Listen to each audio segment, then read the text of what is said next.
સેરાનાડા ગામે ખેતરમાં લીલા ગાંજાના છોડ નંગ 21 વજન 640 ગ્રામ સાથે એક ઇસમને ઝડપી પાડી ગોધરા એસઓજી પોલીસ।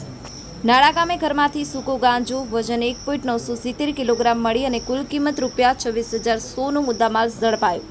જિલ્લા પોલીસ વડા હિમાંશુ સોલંકી જિલ્લામાં ડ્રગ્સને લગતી ગેરકાયદેસર પ્રવૃત્તિને અટકાવવા માટે અને નાબૂદ કરવા માટે માર્ગદર્શન કરાવાય। પંચમહાલ ગોધરા એસઓજી પોલીસ બાતમીના આધારે ખેતરમાંથી લીલા ગાંજાના છોડ ઝડપી પાડ્યા। સેરા તાલુકાના નાડા ગામે મંગળ સીરાભાઈ પટેલ લુહાર ફળિયામાં રહેતા હતા। સેરા પોલીસ સ્ટેશન ખાતે ગુનો દાખલ કરી અને આગળની કાર્યવાહી હાથ ધરાઈ। પંચમહાલ સત્ય ન્યૂઝ સેરા।